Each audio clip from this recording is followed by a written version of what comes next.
the characters and the wrestlers are getting a lot better, and I think one of the things that they're doing is they're drowning out some of the the old timers. Let's put it that way. They're refreshing things and putting some new wrestlers out there. Like one of the things I particularly like is John Cena is getting his ass kicked every time he's in the ring now. So he's no longer the pretty boy. So I enjoy that a lot. So he's actually doing a little passing of the proverbial torch. Oh, he not only did he pass it, but one would say he dropped down to the B category of wrestlers. So he's not quite jobbing, but he's on his way. He's wrestling for the United States title, which is a mid-carder's belt. I mean, that's going down. I mean, you're no longer no one cares. They don't care that he's, John Cena. Even the crowd doesn't care. And I think they're starting to pick up on this. I hope they are. Well, kind of like Hulk Hogan, when he finally faded, as a babyface anyway. Right. But the question is, do we give John Cena respect for helping put over the young guys, or do we just because Vince McMahon's mad at you? Both. I'll take them both. Think it's both at the same time? It's a lot of the both. I mean, I'm not taking anything away from John Cena's in-ring skill ability because he's there and I'm here.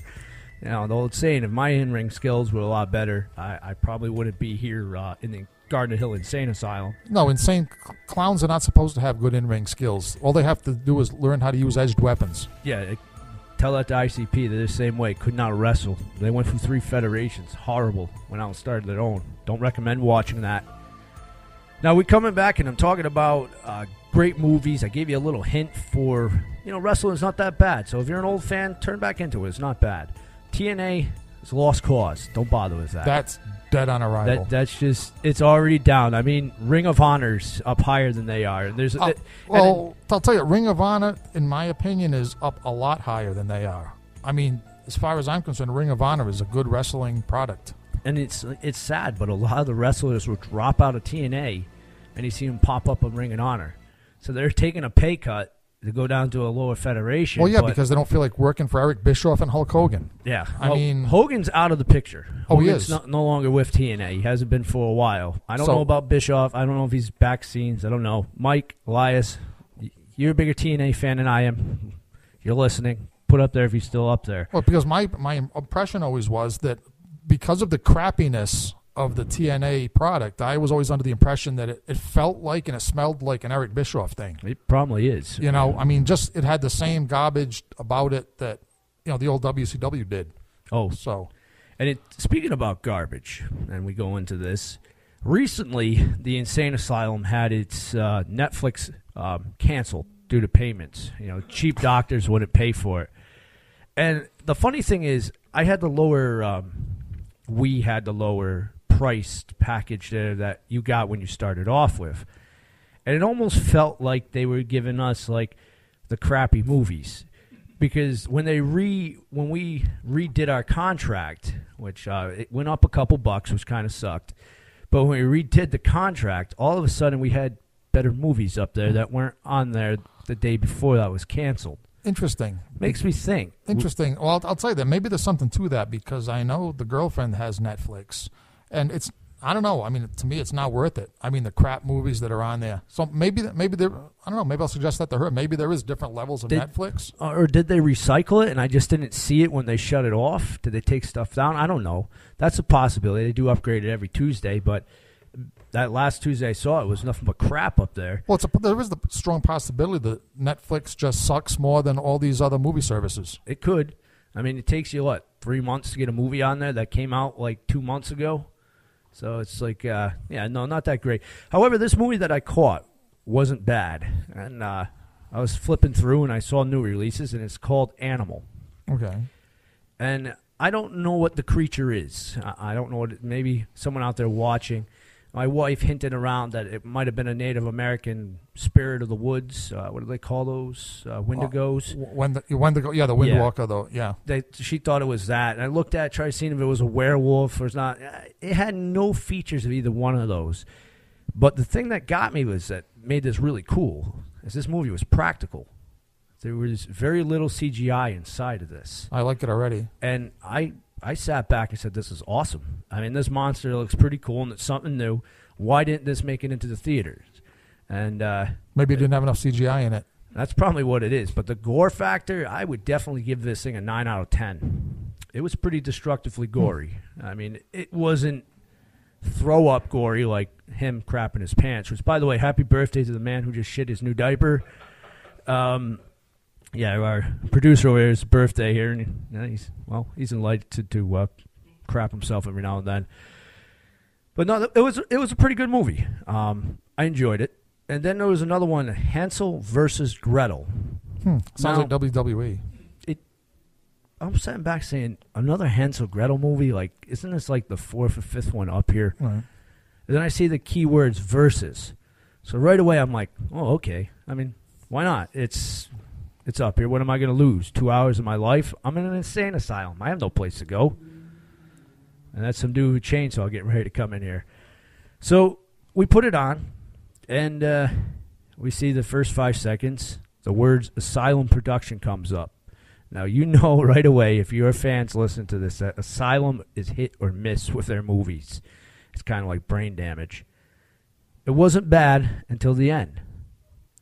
I'm like, it had me going pretty cool. I hate when that happens. Witches being cannibals, going around chewing up people, and one witch eating other witches, and it was awesome.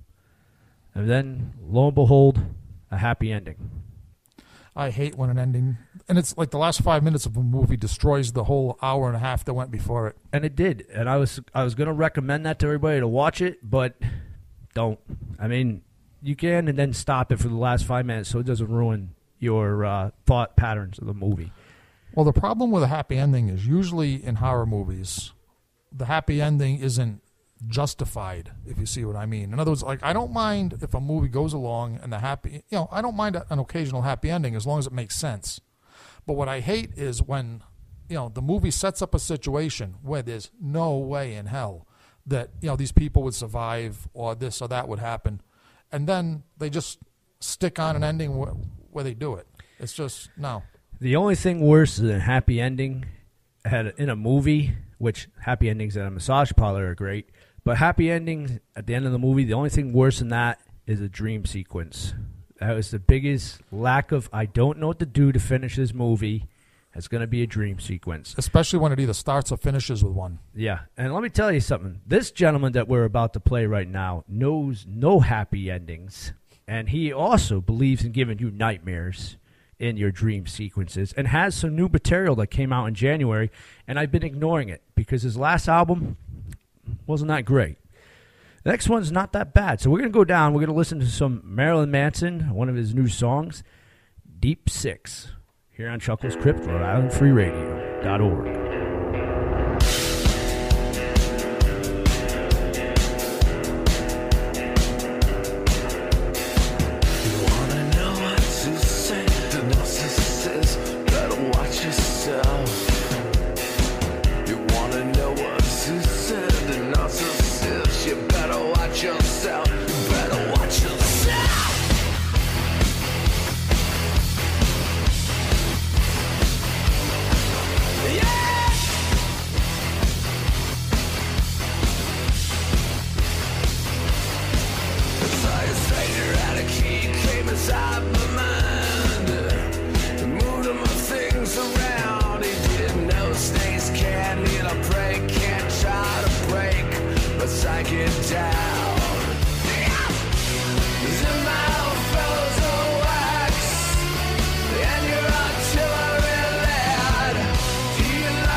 was sore.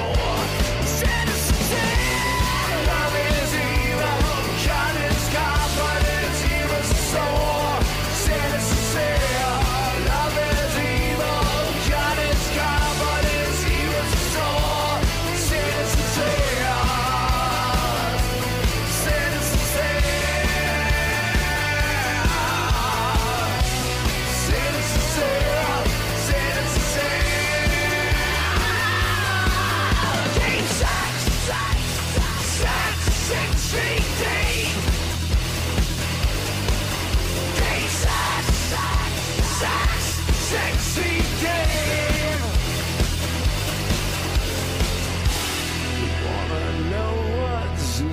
narcissist, better watch yourself.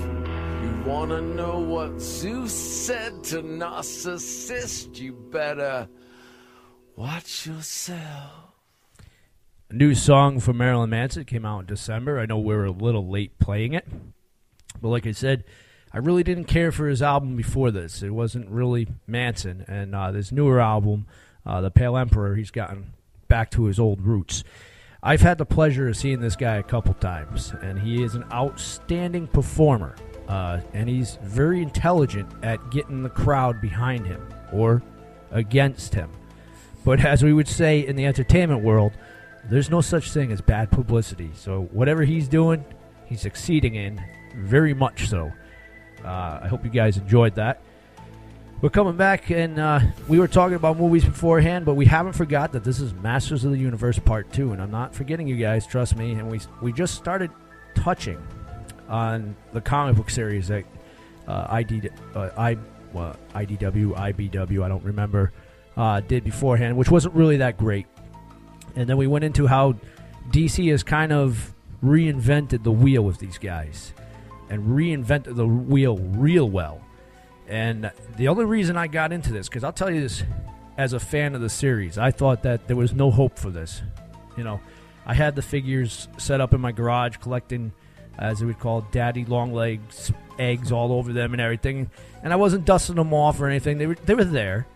And I was still a fan of it, but I wasn't actively seeking collector memorabilia of it anymore. I thought it had lived its time. And lo and behold, this thing's called Free Comic Day. I love these things. If you haven't been to a Free Comic Day and you're a comic nerd, what's wrong with you? And if you're a comic book shop that does not support Free Comic Day, again, what's wrong with you? Yeah, that is money that you won't believe that you're going to pull in at that. Well, actually, for some of our listeners who don't know what this is, I mean, it's pretty much straightforward, but some of our listeners may not believe that. Yeah, there's a Free Comic Day in May. I can't remember the date offhand. Next show I'll tell you guys, because they're going to be at one at the Rubber Chicken. And they give away free books. DC, Marvel, literally, all sorts. Yeah. Literally. And they give you, most places are one book to customers. Some places are take what you want, just don't be greedy about it. But also they set out these huge boxes, and some of these guys know that you're coming down, and they'll take their back storage and they'll discount it past the book price. Sometimes they'll discount it down so low where you look at it and say, I'll pay a quarter for this. If it sucks, it makes good, firewood starter. And lo and behold, I look down,